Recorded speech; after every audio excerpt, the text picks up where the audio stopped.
As we said, it was a multidisciplinary process, but in the specific ones, we led and support was received overwhelmingly from all provinces and the municipalities. We do know that the process had challenges, with many municipalities not having electronic business registration systems. We found that only 60 out of the municipalities in the country have a digital business registration system.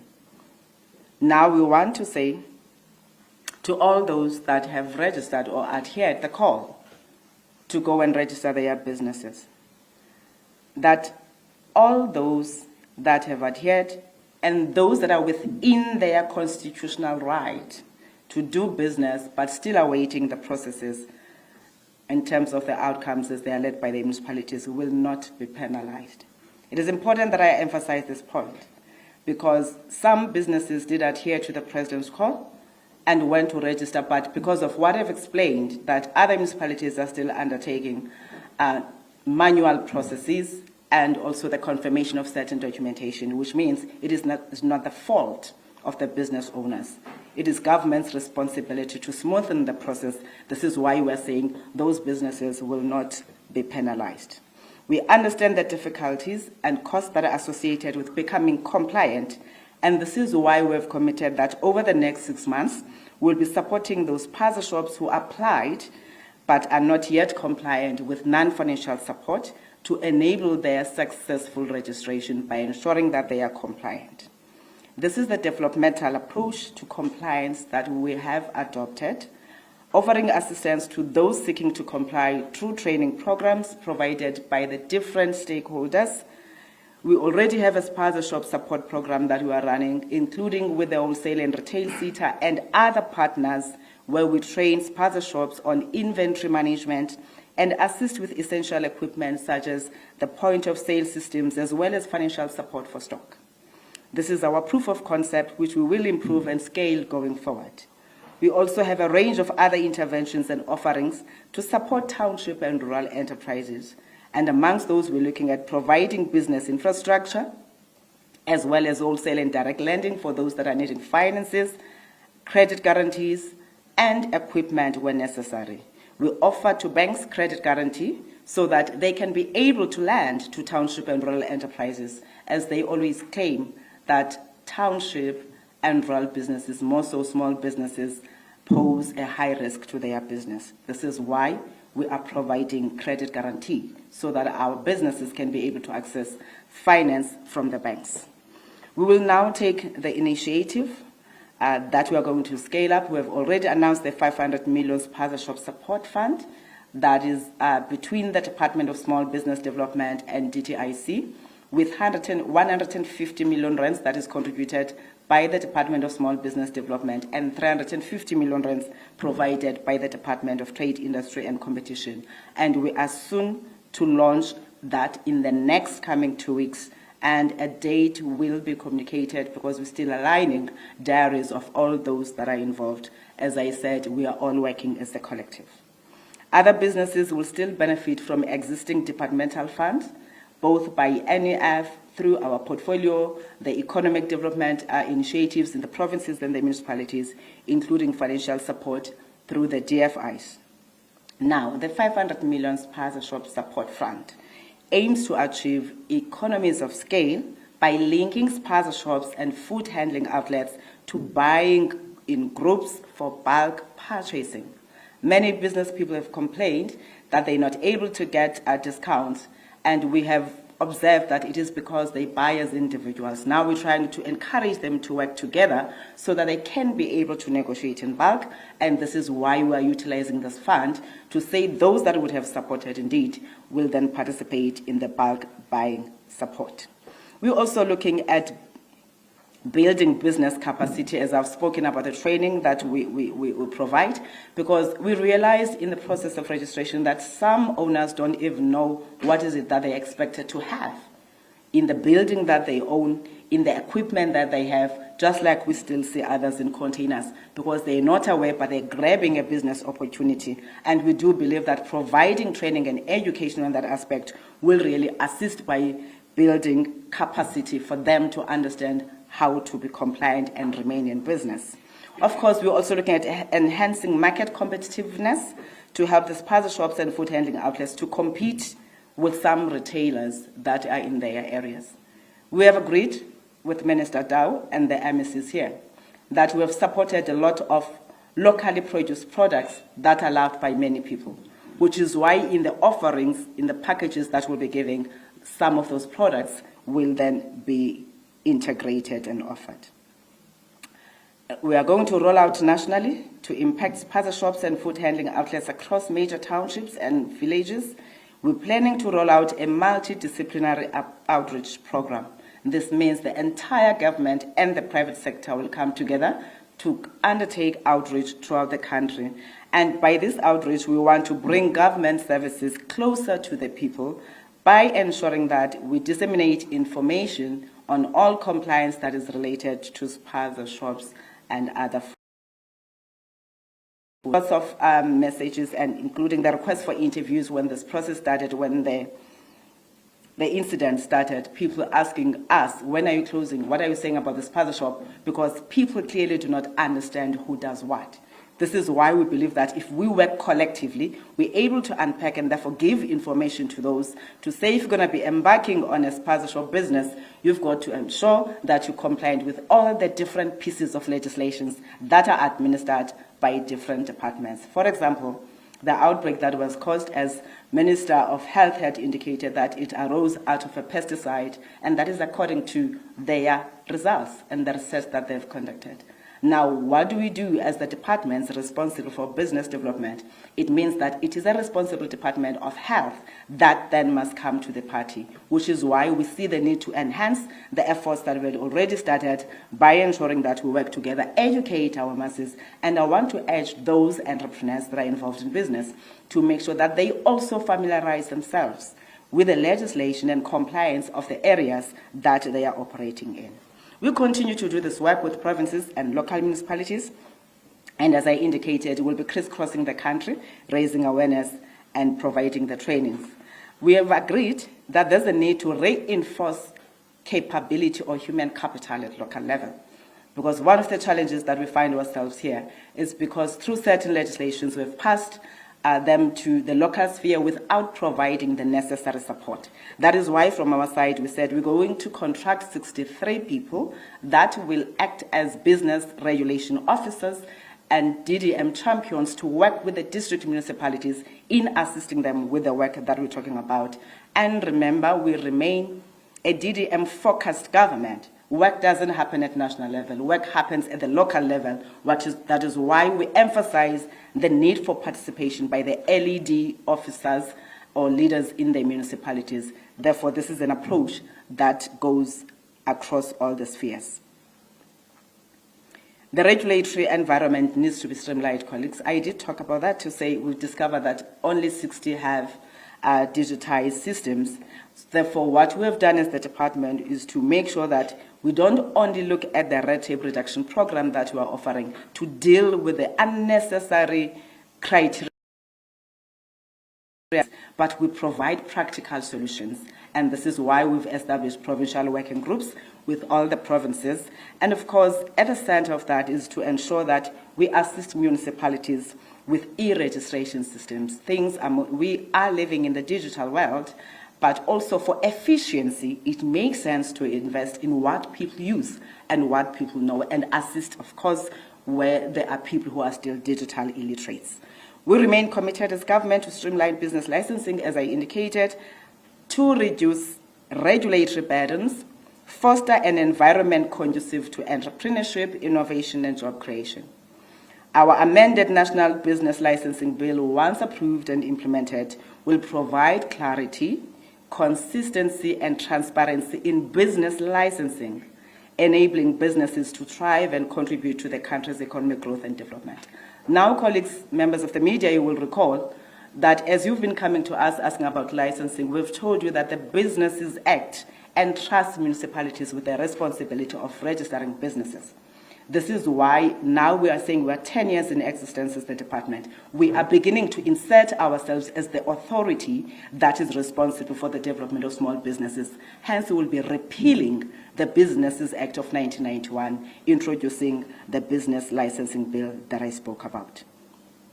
We've also developed a system which we call the DSBG Connect platform, which will serve to streamline processes for registration.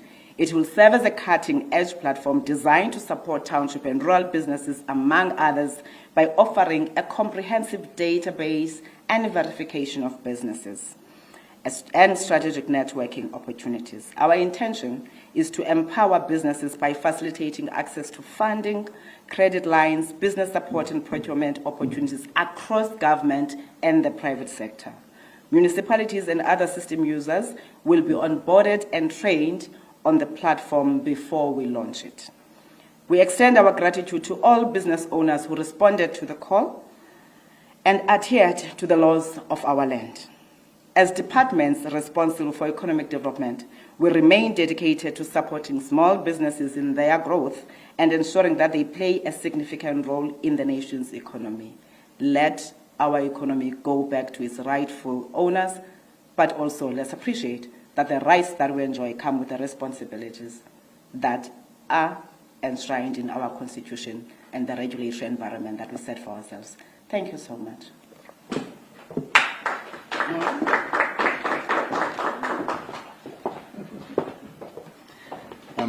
Thank you very much, Minister, for that comprehensive report.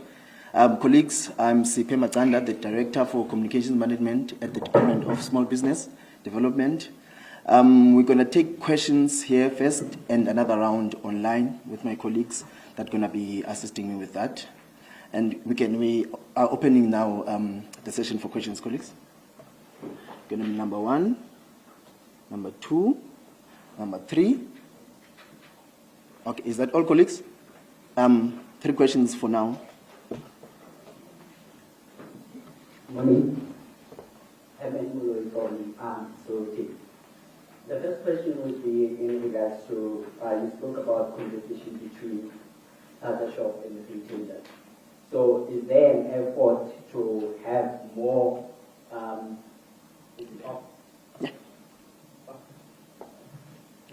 Yeah, continue, yes.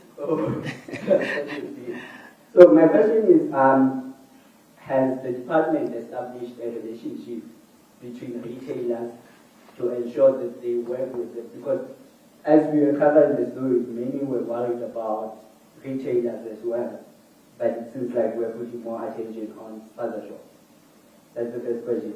The second question is based on the funding that you just mentioned. I just want to know if, is there a minimum amount that you will give each spaza shop?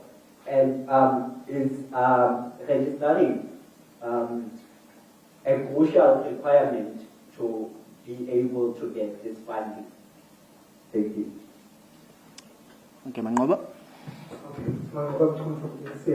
Minister, just 2 questions. The first one is there's been concern, of course, over the deadline, with some calling for an extension to the registration deadline. What is your stance as government in this? Is there going to be another extension that will be afforded for those? You mentioned that there were teething problems in some municipalities. Of course, you said they won't be penalized, but is there a possible extension for those who are not able to register? And then secondly, is there an indication of how many people have registered so far countrywide? Number 3.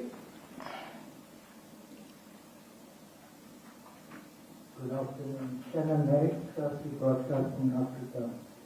I think one of the important things is 500 million sounds a lot of money to a lot of people.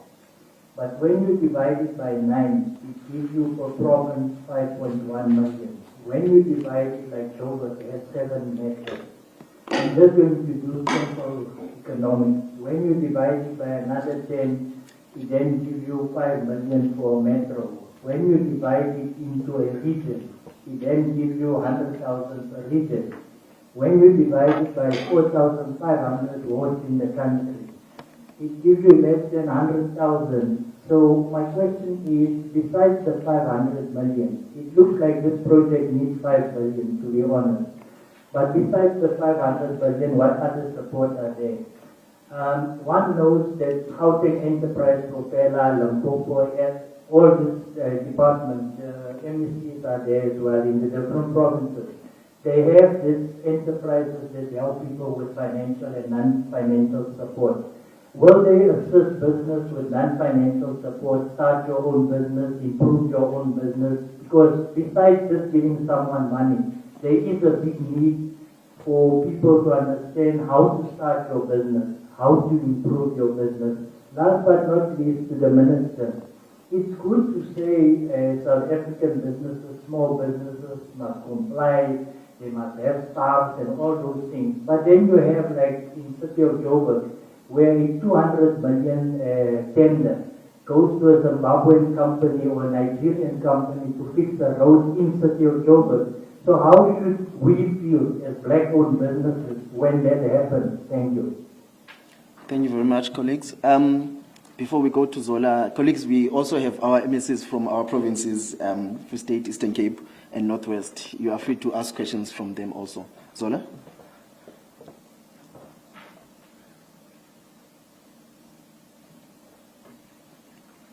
Thank you very much. Minister, I heard you speak about the 500 million rand. And really what I would like to understand is that how is it going to, firstly, are spaza shop owners aware of this money?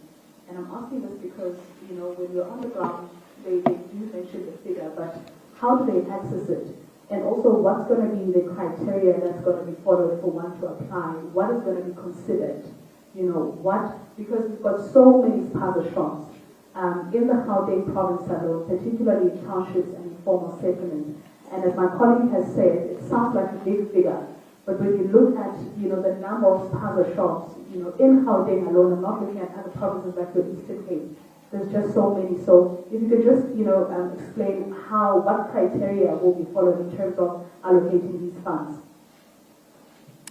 Thank you very much, colleagues. Minister, I think the interest more is on the 500 million from our colleagues. Any questions for the MECs?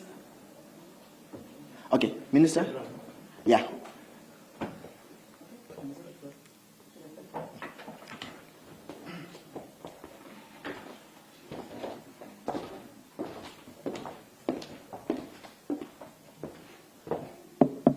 Thank you so much, colleagues, for the questions that have been asked. As indicated, we'll have the MECs also coming to respond to some of the things.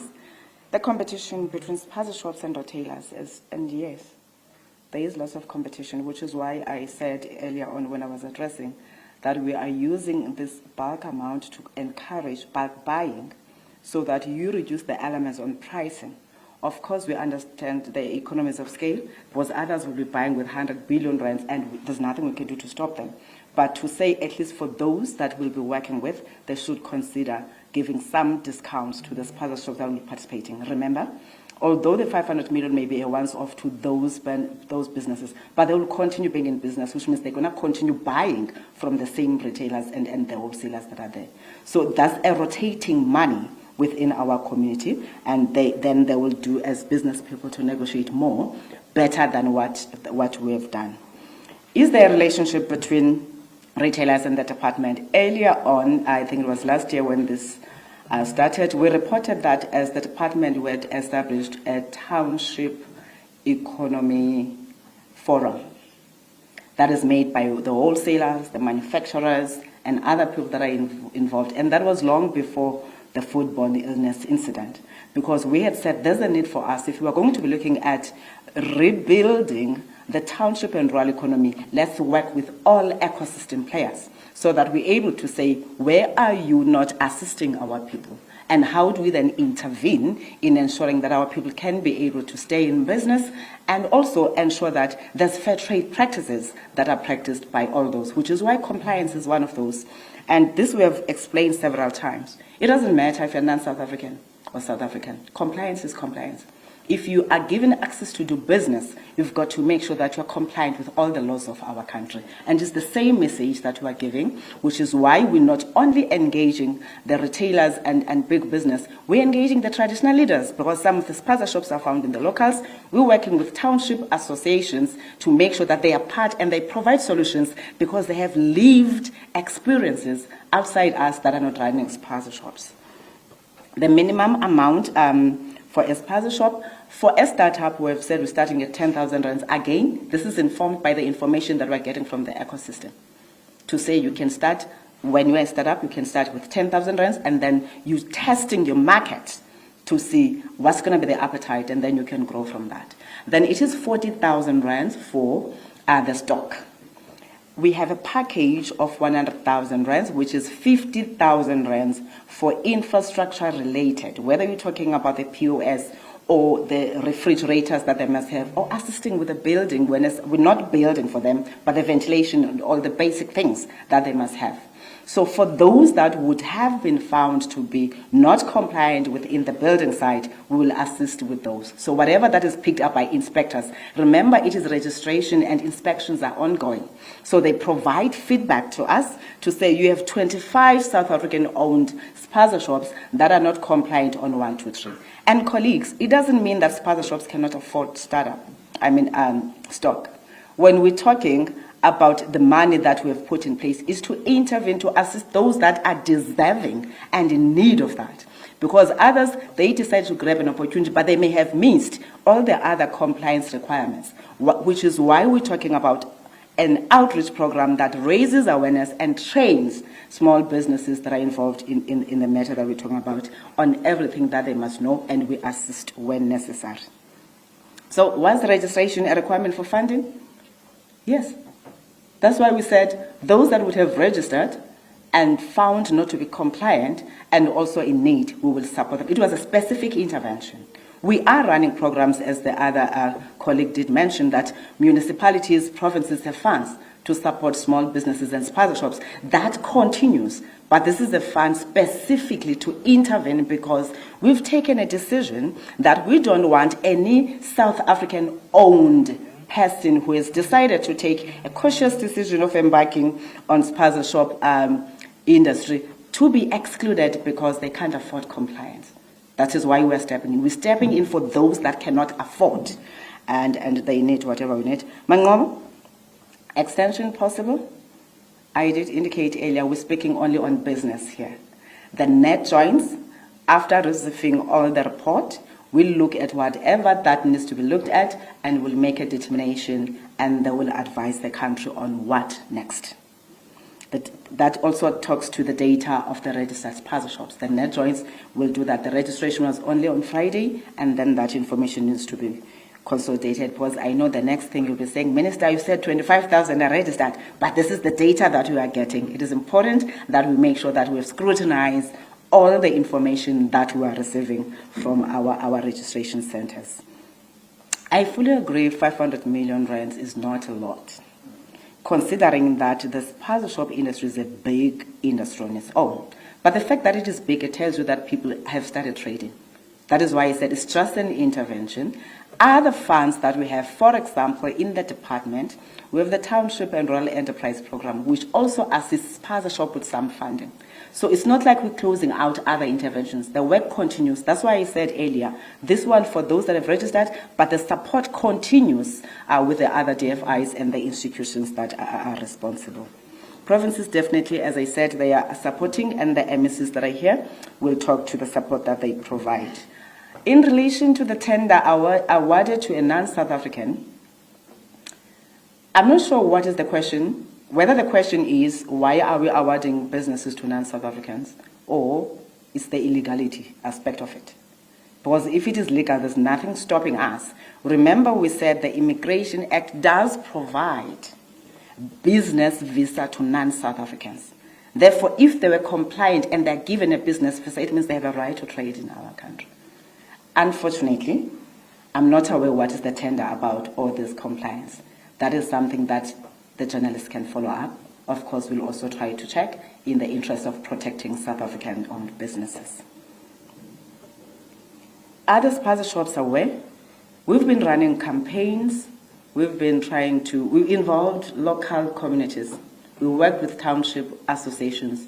We worked with CDWs. We were involved on radio and TV campaigns to make sure that everyone gets the message to say, spaza shops must register, but most importantly, there is this fund that we're explaining.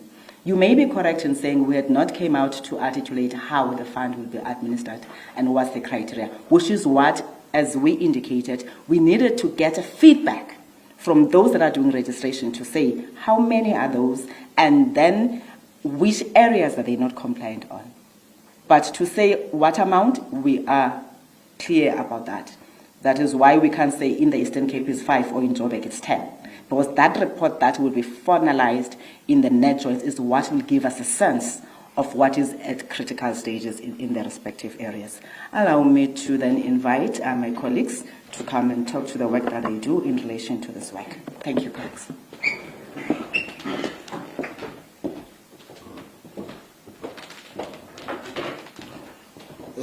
Thank you, Minister, my colleagues.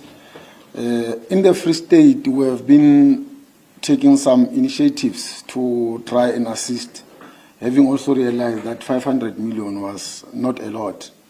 One of them is that we have involved Coca-Cola in relation to non-financial support. They are supporting most of the tech shops through refurbishment. And this program has started since last year in July, and it is still progressing. We are also doing the blending fund. The blending fund is where we are trying to have all the FDIs bringing some for the grants, but the other portion being the loans, so that those who are involved in the tech shop business, they can also have those things. Then the third thing is that we also have the provincial joint team, which includes all the departments that are concerned, that is monitoring the work that we have been doing. Also in relation to the numbers, they will also be released once we have finalized with verification and other things. But what I can say is that there's a lot of work that we have also been doing as a province to ensure that the ordinary people who are involved in this business, they do get information. We've also established some centers in all of our municipalities to ensure that they access information. So this is what work that we have been doing in the Free State in relation to support what the national initiative has been involved in. Thank you very much.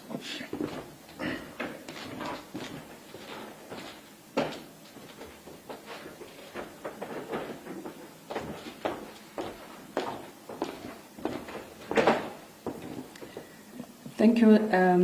From the Northwest, let me also join the Minister and agree that we work as a collective, as government, because whatever that the Minister has been saying is actually part of the collaboration that we have with the National Ministry. And it is important to note that the numbers that has been given to us here in challenging the 500 million, Minister, is actually referring to one set. Even if you say metro, you say municipality, you say what, the fact remains you are referring to one counted spaza shop or business that we are referring to. So there might be duplication. So we would not agree to that, because we agree that we allocate funds based on the profile that we have as government. So the 500 million has considered the ecosystem and the collaboration that we have from the level of municipality up to this level, and we might be referring to the same individuals. But key also to indicate that from the side of the Northwest, our focus here, Minister, have outlined very clear in the statement that we are focusing mainly on the broader pronouncement of the President, but the key mandate that is performed by us as department, concentrating on small business support. We also have, like Free State, it's common that we have first had to put systems in place that respond to the presidential call. The Minister spoke of the 60. I am talking to the 600 ambassadors, we call them ambassadors, that we have dispatched to the ground to focus on each and every ward to profile what is happening in as far as the operations is concerned. At the back of our mind, is empowerment and support and transformation. We're aware that most of, we call foreign nationals, but the fact of the matter is that those people are hosted by our own people because they want relief from the rent, and that is why we deal with transformation, our people having to independently operate business, but also to empower them. So part of what we are doing in the Northwest, we are using our entity called the Northwest Development Corporation, that is the NWDC, where we focus on incubation of business, including the spaza shops, starting to train them. Our bill, the minister spoke of the legislation review on the national licensing. We have already, as the Northwest, we are done with the Business Licensing Act of the Northwest. We have some regulations that operate, that draw comfort from the bigger act that is national. But that bill gives us provision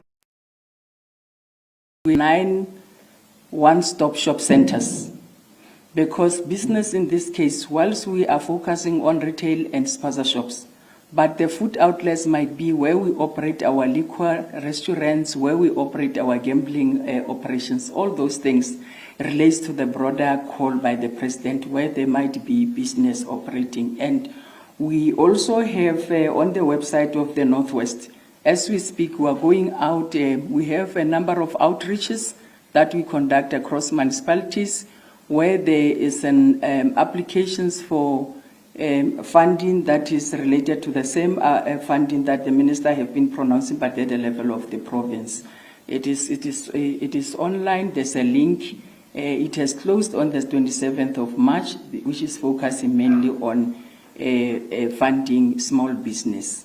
But we also have the hubs that we have launched, and this time around as the Northwest, we have even established a hub in the university, because that hub seeks to start to look into all those graduates that are in the streams of business, so that they might also look at there's a broader picture about business support. It's not only to buy stock to people, but it's also about to empower them such that the state can not only be the source for funding. We also, like the Coca-Cola, we are also, as the Northwest, engaging Coca-Cola to form collaboration. We also have other private establishments that we are doing. And I think the minister, if we were to take the communities on board, we'll tell them that this collaboration with the national department is big. It has made a lot of impact, and I would not agree that the 500 million is not enough, because from the side of the Northwest, there was a target that we could not reach in the previous financial year, which I think that is why we're establishing databases. Our one-stop shop centers will be working on that in collaboration with the 60 dispatched professionals that will be coming down. But we also have municipalities that the Business Licensing Act of the Northwest allows municipalities, the MEC, to give powers to municipalities to regulate business on their own. That is why I'm saying this ecosystem is broad, but government is one. We have one mandate, that is to empower, that is to transform, and that is to make our business, our people manage their own business and be able to be independent from the state funding. Thank you.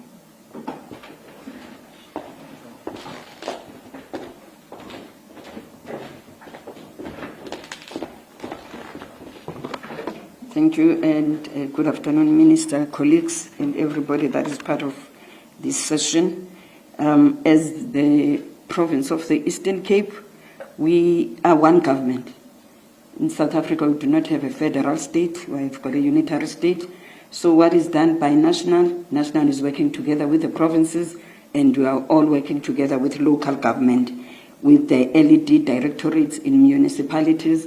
On top of the 500 million that the minister have mentioned here, it's an add-on on what support we are giving to SMMEs, whether you call them spaza shops or the food outlets. And we have other funding streams as the province under the Eastern Cape Development Corporation, which is ECDC.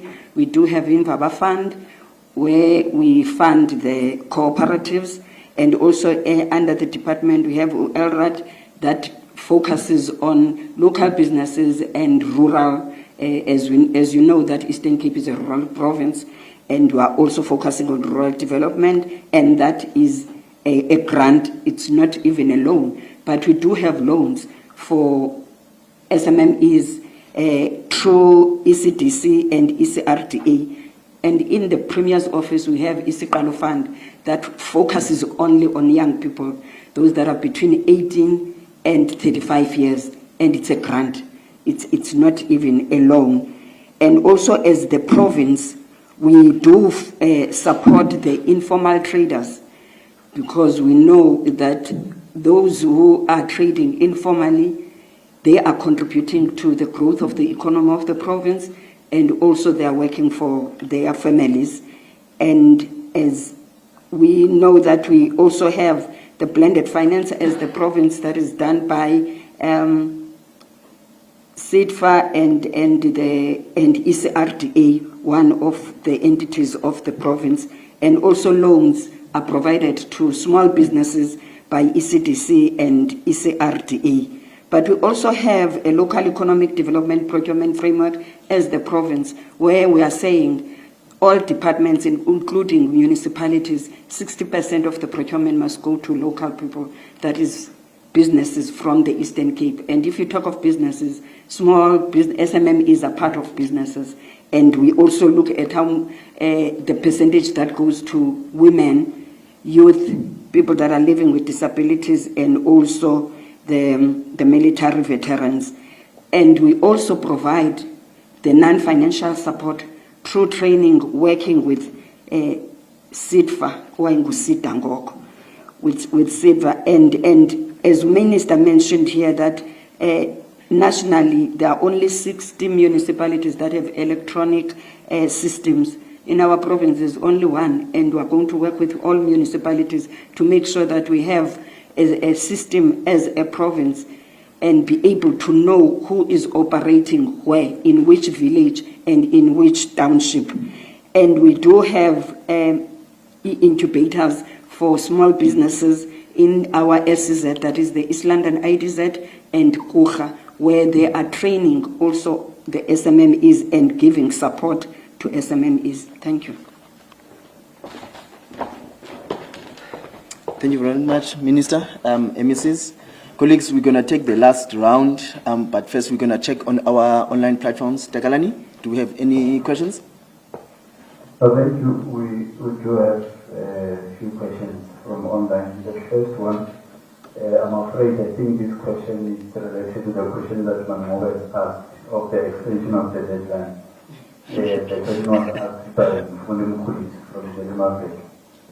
But the other question is from Norma, from Voice FM. And the question is, I would like to know from the Minister if the 500 million rand intervention fund, if it applies to persons who previously owned and the business is failed, and how do people from small towns access this kind of facilities? Yeah, that should be for now. Thank you. Thank you very much, Takalani. Colleagues, any last takers on the floor? Okay, thank you very much, Minister. Just the two questions. And I think that one of the questions we've already answered. Thank you so much, Norma. That question is very good that you are repeating it. It is important to note that, as I indicated, the fund is an intervention to businesses or spaza shop owners that have heeded the call by registering. So whether you are a previous owner, if you have registered that you have the spaza shop and it has been indeed checked that the spaza shop does exist, yes, it applies to you. But now, if you have not registered and you have an intention of opening a spaza shop, as we are going to be closing those that are not compliant, because the responsible authorities will definitely close those that have to be closed. So it's an opportunity, if Those that will be closed then will not be coming into business immediately, which is why when I explained earlier, I said those that are South African owned and have taken the initiative to go and register, within 6 months, we've made that commitment to assist them with all the compliance. So there's going to be those that may not be. For example, if you are illegal in South Africa, it means you must go back home and start the process afresh of applying to come back to South Africa before you do business. And it's an opportunity for a South African that knows how to run a spaza shop that intends to. I also indicated that as part of the support, we also have an amount of 10,000 rands worth of stock that goes to startups. Startups are people who are starting afresh because there is an opportunity in the area of a spaza shop that can work. That is why we are putting the amount at 10,000 rands, because they're still going to test the market and then be able to go and apply for bigger support where the need arises. Is there anything I've not responded to? All right. Thank you so much. Thank you, Minister. Colleagues, thank you very much. That was our last round. And any announcements in terms of the launch of the fund, we will communicate to you. But thank you very much for coming on a Sunday afternoon for our briefing. Thank you very much, Minister. Thank you very much, MECs. And thank you very much, colleagues.